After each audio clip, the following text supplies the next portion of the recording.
मेरे प्यारे दोस्त, आप लोगों ने यह मुहावरा जरूर सुना होगा कि रफू चक्कर होना यानी कि भाग जाना। जब मनुष्य अपने जीवन में कभी भी अपने कर भाग जाए या अपने रणभूमि से भाग जाए तो उसी को मुहावरा के रूप में कहते हैं कि रफू चक्कर होना।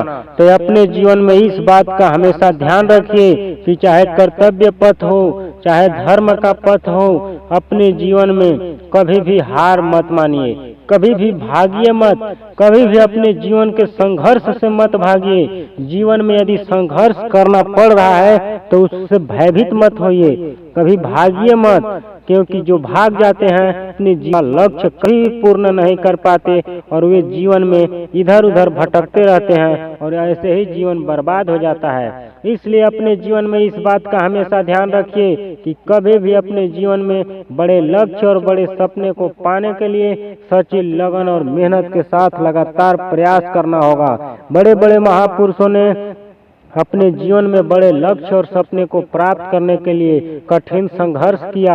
अपने जीवन में संघर्ष से कभी भागा नहीं, अपने जीवन में परेशानियों से कभी भागा नहीं।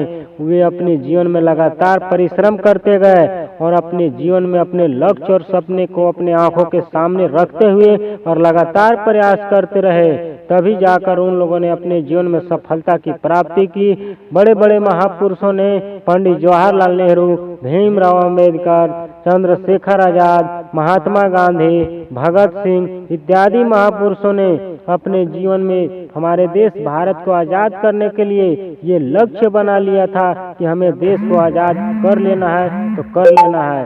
तो उन्होंने अपने जीवन में बात को मान लिया और सच्ची लगन और मेहनत के साथ प्रयास करते रहे और एक दिन सफलता की प्राप्ति उन लोगों ने किया और हमारे देश भारत को आजाद किया। तब जाकर उन लोगों का नाम इतिहास के पन्नों में आज अमर है। ऐसा रखते हुए और सच्ची लगन और मेहनत के साथ अपने कर्तव्य पथ पर आगे बढ़ते रहिए। कभी भी अपने जीवन में कर्तव्य पथ से मत भागिए, अपने संघर्ष से कभी मत भागिए, अपने सपने और लक्ष्य को प्राप्त करने के लिए लगातार आगे बढ़िए।